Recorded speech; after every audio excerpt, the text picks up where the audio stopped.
Hello, hello, hello, and welcome to another episode of the Happiness Retreat. I am your host, Kimberly Trebs, and today we have the good fortune to be in conversation with my dear friend and colleague, the beautiful and multi talented Teri Bach, who coaches women over 50 to live life without regret by getting clear on what they really want, discover what beliefs are holding them back, and then clearing those beliefs through tapping so they can live life on their own terms. How exciting. Hello, Teri. Thank you so much for taking your Hi. time to share with us today. Thank you, Kimberly, for inviting me to be on your show. This is very exciting, people, because, me being in that demographic and almost out of the first decade of that demographic, Yes. I can relate. So, Teri, this conversation is all about spirituality and the soul and becoming the master of your own energy. I'm so very happy that you are here with us today to share how tapping is a vehicle for transformation. So, Teri, can we please start by you telling us a little bit about your background, about your education, and what prompted you to become interested in facilitating tapping for women over 50? Okay. Well, I was a psychotherapist for 27 years when I lived in California, moved back to Minnesota to take care of my mom, and decided I don't want to get licensed again as a therapist. I really want to be a coach, but I enjoy doing deeper work with people.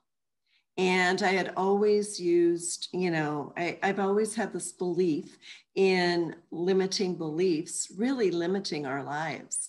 So I knew I wanted to continue that kind of work. So I ended up getting certified as a tapping into wealth coach, where we worked with money issues, but we used tapping. Now, I had used tapping on and off for many years as a therapist. So I've always loved using tapping, but I enjoyed doing the deeper work. But I woke up one day and thought, this isn't really the work I want to be doing anymore. I want to work with women in my age group. Now I'm way older than 50, but I want to work with that age group. And I had my own revelations. After my mom died, I thought, is this all there is to life? I had been taking care of her for a few years. And while I enjoyed that, and I'm very grateful I did that, I had quit traveling. I had quit doing all the things I used to do that were really fun for me. And so that was my awakening was, yeah, I know I'm not the only one who wakes up at this age and thinks, I want more in my life. So that's how I ended up doing the work that I'm doing now. Wow. That's beautiful because, well, you tell us, how do things change for women in that magical 50th year? I've heard this over and over again, but can you tell us what you Yes. think changes for women? I'm not sure if it's a magical number of 50, but I use 50 because I think in your 40s, your 30s and 40s, it's certainly different than when you turn 50 and 60 and 70. So I think what happens, like what happened to me, is there is kind of this awakening, where it's like we come out of this fog and this realization kind of hits us that, I'm 50 or 60 or 70 or whatever. And I've liked my life. I've been doing it, but things have changed. And I'm not so sure I want to continue to keep doing that anymore, but I'm not really sure what I want to do. Now, for some women, there's this, it's like, oh, I've always wanted to do this thing, but I never got around to it. And now I still have a lot of years left. So I want to see if I can do it now. So I see it as a time when there's this, there's a freedom because we don't have all the commitments and all that we have had in our lives. Our kids are mostly grown and out of the house, and maybe we're still taking care of our parents, or maybe not. But there's also this urgency to make some changes. So I see this as a time of, freedom, and I want to change my life, but not always knowing how to. So for myself, I realized that I had gone to Italy after my mom died, and it felt like I was going home, even though I have no Italian blood in me, as far as I know. I just loved it, and I decided I want to live there part-time. And then I realized later that I have always wanted to live at least part-time in a foreign country. I'd always wanted that, and I had squashed that dream all these years, and it just started bubbling up for me, and I knew it was something I had to go for. Wow. So that's my plan as soon as we can travel. Yeah. Good point. Yeah. So you knew that there was these niggling little ideas and thoughts swirling around in your head, and you're now acting upon them. But what happens, some women, they wake up in the morning and they just don't know what's missing, right, or what they want or what to go after. Like, what keeps women from that realization? I really think it's our limiting beliefs. I go back to that because I think it's the root of everything we do.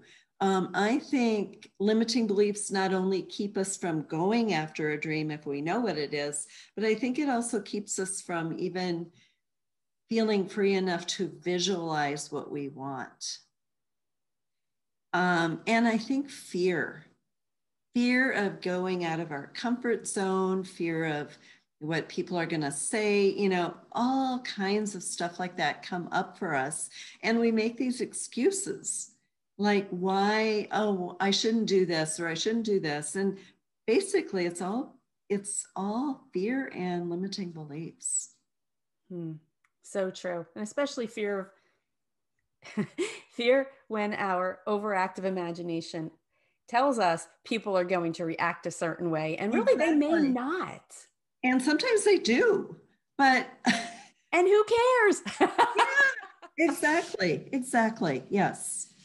Yeah, that's one of the gifts of being over 50, is that you start really, you hear them and you take their advice and you take their counsel, but you don't have to internalize it as much as you did exactly before that magical age. Yes, that's part of that freedom, I think, of becoming 50. Yeah. So what are some of the common limiting beliefs that you have seen with your clients? Oh, let's see. Probably it's too late. I'm old. Those usually go together. I don't deserve, and that can be, I don't deserve a life like that. I don't deserve happiness. And we're not consciously thinking this stuff. Like, I don't think people necessarily wake up and say, I don't deserve a better life.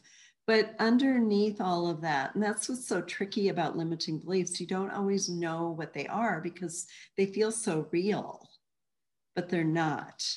So it might be, I don't deserve happiness. I need to take care of my family, even though your kids are in their 40s or, 30s or, however old you are.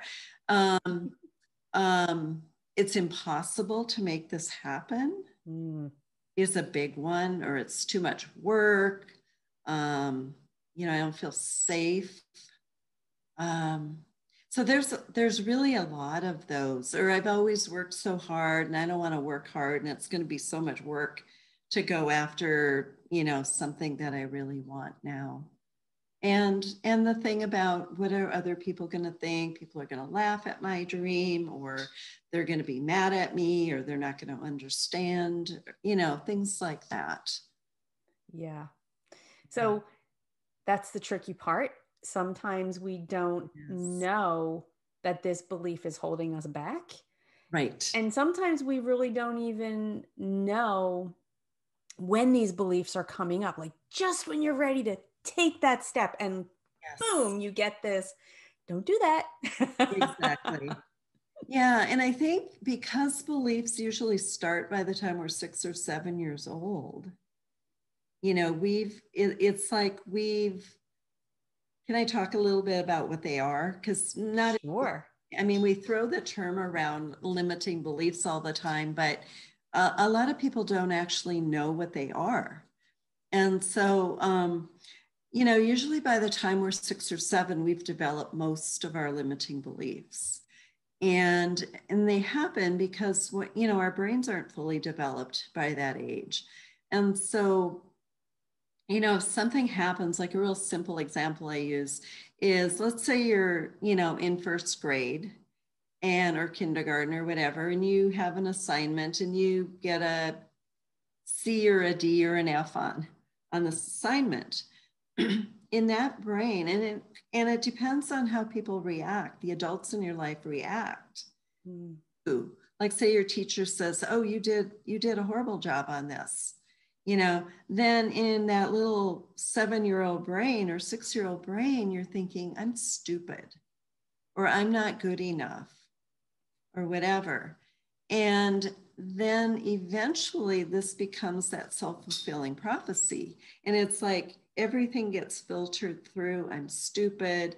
I'm not good enough. I'm not smart, whatever you came up with as a young kid. And so you start really believing that about yourself. And it might be that something totally different was going on in your life, and that's why you got a bad grade. It had nothing to do with how smart or not you are. So that's where they kind of happen. And we, in our 6 or 7-year-old brain, we have to make sense of a situation.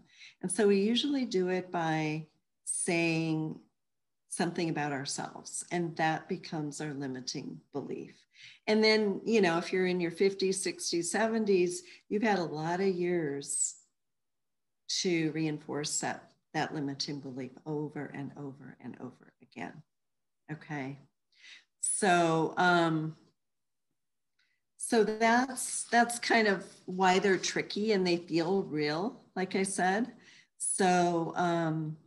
So in the work that I do with women over 50, I help them find these limiting beliefs because, like you were saying, Kimberly, they're really hard to know what they are unless you've done some work on them.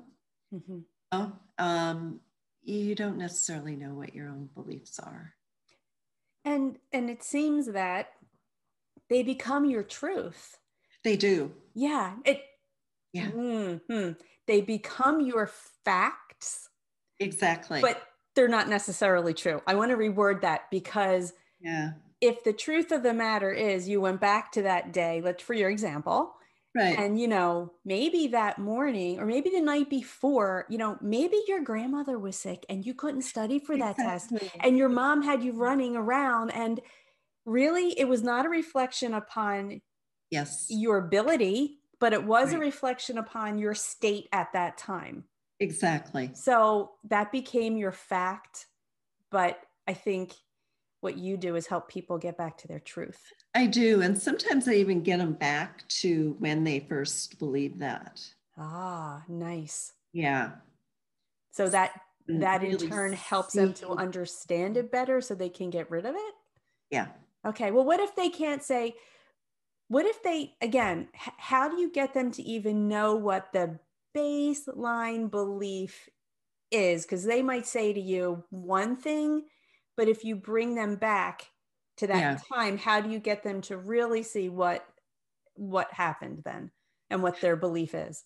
One of the things I do, and I learned this from my tapping into wealth work, is I do a lot of visualizations and exercises with people because if I were to ask you, what are your limiting beliefs?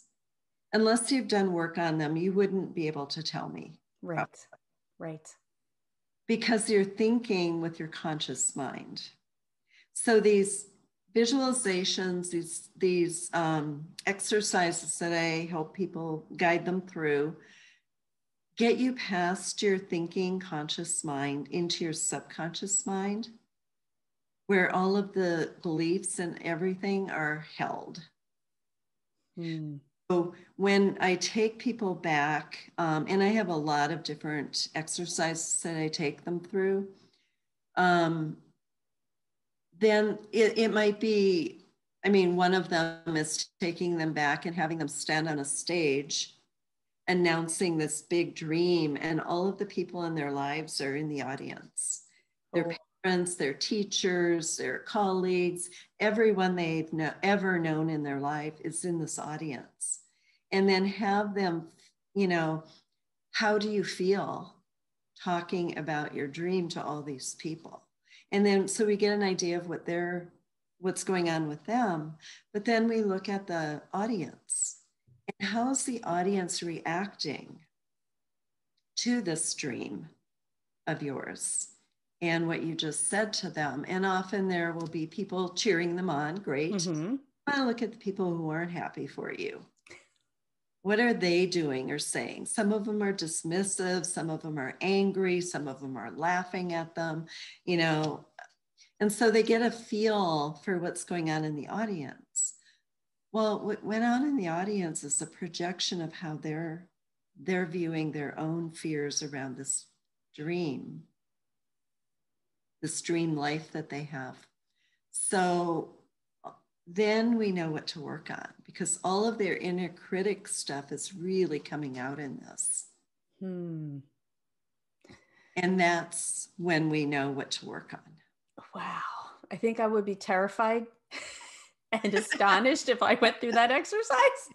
And I've had people say, I want to get off the stage and run out of the room. I don't even want to get on the stage. Right. Yes. And that's when we do tapping. Okay, so let's get to the tapping, because this is so fascinating. So we tap when on the you stuff figure it all out, when you bring it all to light, when you get people to say, you know what, I really do carry that inside of my brain and inside of wherever else. Right. How does tapping help? How does it work? Okay, so tapping, we've been using the term tapping, but the formal name for tapping is emotional freedom technique, or EFT. Mm-hmm. And so I just call it tapping because that's basically what we're doing, is tapping on points on your upper body. Now, if you think about, we're tapping on these meridian points. So think about going to an acupuncturist. You know, if you've ever been to an acupuncturist, they're putting needles in certain points. Those are meridian points, the same points that we use for tapping. So tapping is often called acupuncture without needles. And so I know some acupuncturists don't actually use needles anymore, but that's the way it's been known. And so tapping on these meridian points, well, before I get to that, there's a part of our emotional brain called the amygdala. It's in the emotional brain. Its whole job is to warn us of danger. Mm-hmm. And so, it was really helpful in the caveman days where we actually had physical threats, wild animals running after us and all of that kind of stuff. We don't usually have those kinds of threats anymore, but it still does its job of warning us of danger, what it thinks of danger. But danger to the amygdala could be going outside your comfort zone. Mm-hmm. Feels like danger to that part of your brain. And so, which keeps us in our comfort zone a lot and feeling safe, because we get anxious, we get fear, we get all of this stuff when we go outside of our comfort zone because of the amygdala. So at tapping on these meridian points, and this is just a real brief description, what it does is it sends a calming signal to the amygdala that we're okay, we're safe, everything's okay. It can stop, basically. So, so what happens with our negative beliefs then is, let me go back to tapping. Tapping works with the emotional component of everything. So we can use tapping for food cravings, weight loss, pain, chronic pain. There's a wide range of things you can use tapping for. It deals with the emotional part of that. So with negative beliefs, with limiting beliefs, we're tapping on the emotion around the belief in many cases. Limiting beliefs are more complex. So if you came to me and you wanted to deal with a fear, we could tap on fear. That would be a little bit more simple. Mm-hmm. Limiting belief, remember I said they started by the time you were 6 or 7 and you're now 50, whatever, and you've had a lot of years. So with that, you have a lot of aspects to that limiting belief. Oh, for sure. That totally makes sense. It's like, okay, I'm not smart here, but I'm also not smart over here. And so it's a little trickier, a little more complex. So you want to work on, it's not like you have to work on each and every one of them. There's a lot of overlap. Mm-hmm. But you might have to hit a few of those aspects of the limiting belief before you actually clear the limiting belief. So by neutralizing the emotion in each of these situations, what you actually are doing now is neutralizing the limiting belief so it no longer feels true at all. So you're not operating out of it, basically. So you're taking, if you look at the word emotion, right? It's an energy in motion. Mm-hmm. So what I'm hearing is that tapping helps to diffuse that emotion so that you no longer have that motion of going back to that belief. Yeah. Nice. It's so like it's kind of like not there anymore. Got it. Got it. Yeah. So it's kind of like you could look back at it and say, well, when I was 40, I believed blah, blah, blah. Exactly. But now that I'm over 50 and I've done my tapping work, I don't have to believe that anymore. Yeah. And you actually, I mean, it's not even you don't even have to try. It's just not there anymore. That's the beauty of tapping and really getting rid of the charge with that belief. Mm-hmm. It's just not there anymore. I love it. So is that why, I mean, you said you were a psychotherapist, correct? Mm-hmm. So is that why you've now incorporated tapping because of how the tapping affects not only your mind and your body, but also your emotions and absolutely nervous system? Yeah, okay. I used to use EMDR. I think I mentioned that to you before in my therapy practice, and I loved EMDR. It was a really great tool. But when I moved back to Minnesota, I wasn't seeing people in an office anymore. I wanted to work from home. And so you can't do EMDR, unless you're in the room with your client. So I got more into tapping from that, and I've learned to absolutely love EFT, probably even more than EMDR. Nice. Yeah. Wow. Yeah, because I found, I just find it to be gentle in removing this stuff, where EMDR at times could be kind of brutal.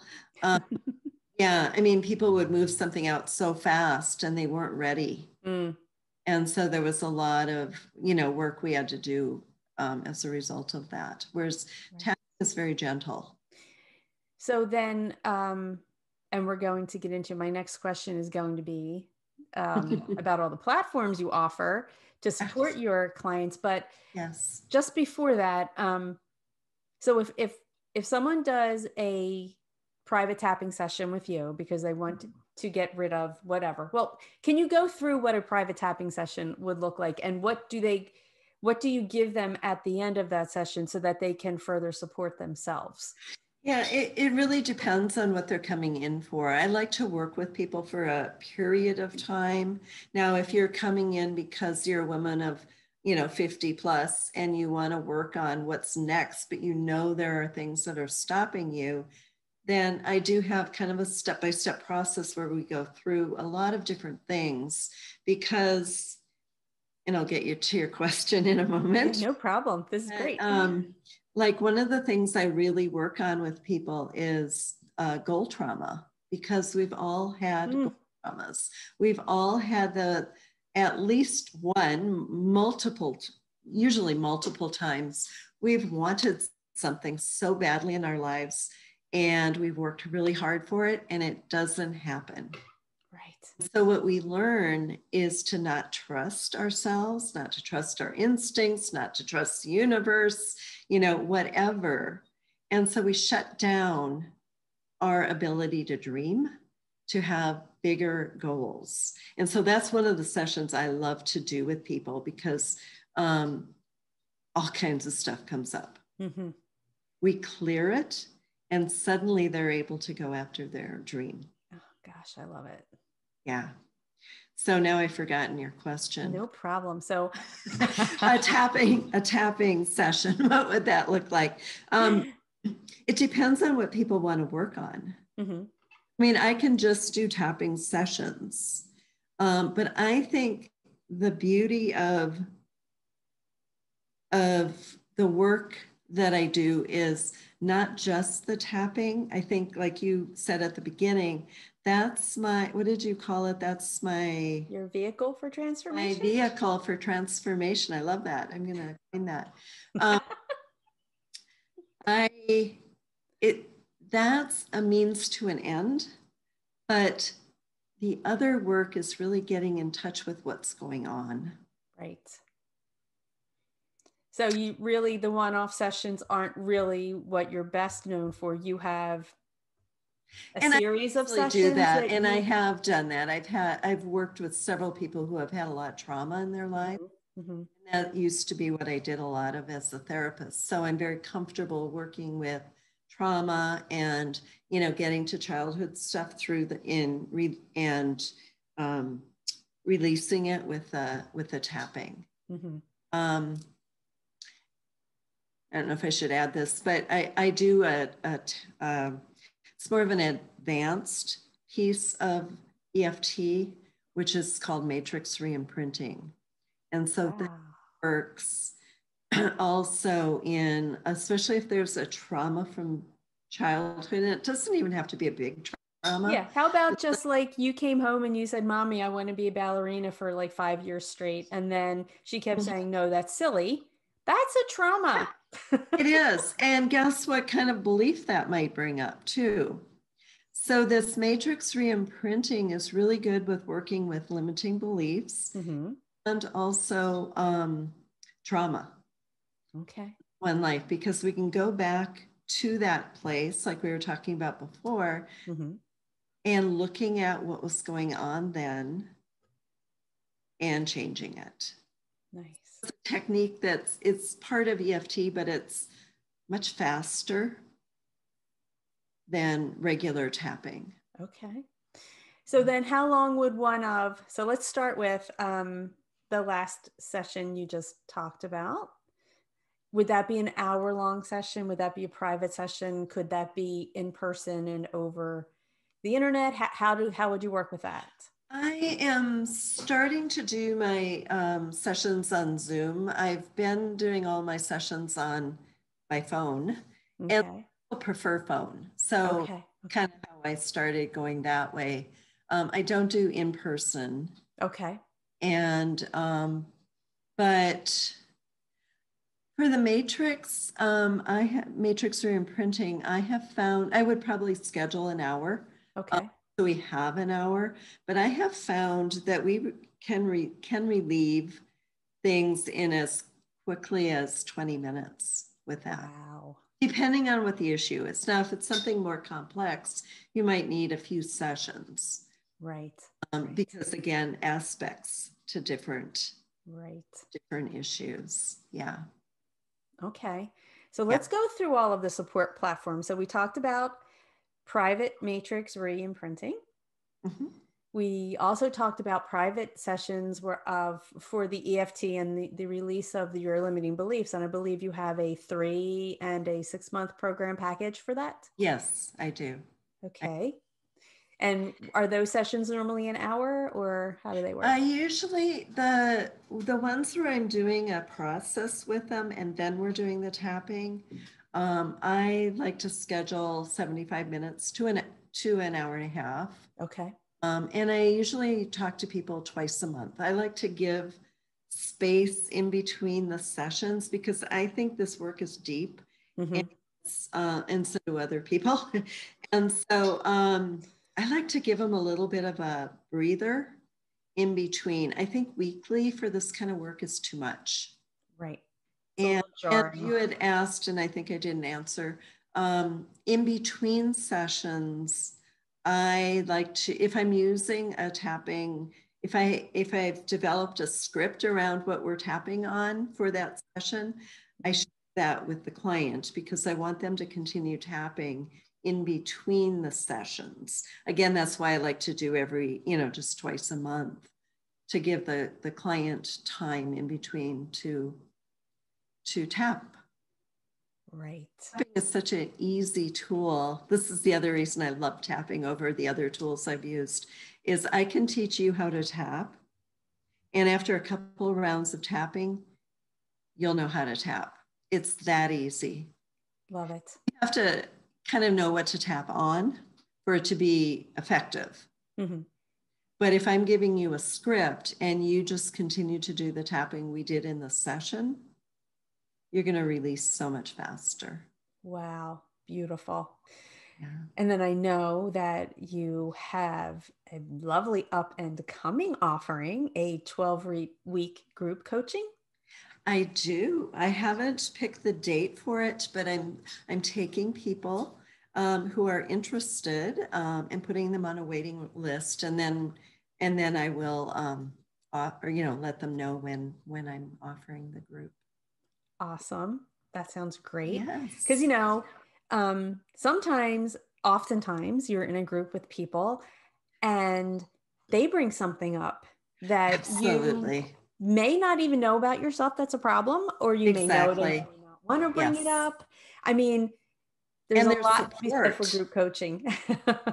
I know. And when I first started, I think it might have been when you and I met each other a few years ago. I hadn't really been into group coaching. I mean, as a participant, I wanted one-on-one, but I did that group coaching. And since then I've been doing group coaching. I love it because I've become friends and called with other participants in the group. So I think it's a powerful way to get support with other women in your same or in a similar situation as well. Absolutely. You also have a Facebook group? I do. It's Untapped Potential for Women Over 50. Lovely. Good to join that, I can tell you that. And then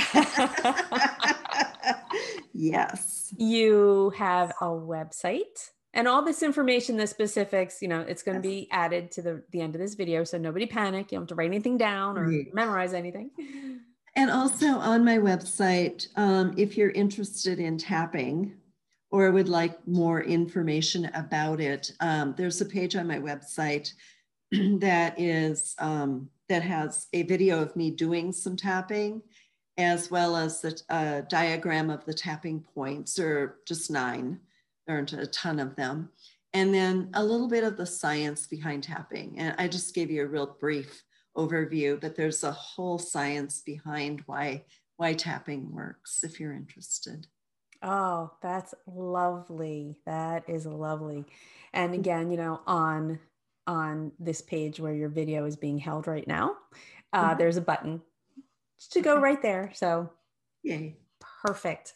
Well, Teri, this has been, I'm sure, very enlightening for so many people that don't know really where their limiting beliefs came from and why they've become a fact in their head, and so much hope that they can get rid of it. So I thank you for joining us today, and I really treasure all of your insights and your wisdom. It's just been so informative for all of us. Well, good. I'm glad you enjoyed it. I love this. This is a lot of fun. Thank you. Maybe you'll have to come back again and we'll have to talk some more. I would love to. Wonderful. And for everyone watching, we thank you for joining us for this episode of the Happiness Retreat. And we hope that you have gotten some inspiration, some motivation, some guidance, and some clarity in your connection with your own soul and becoming the master of your own energy. So until next time. Bye. Bye.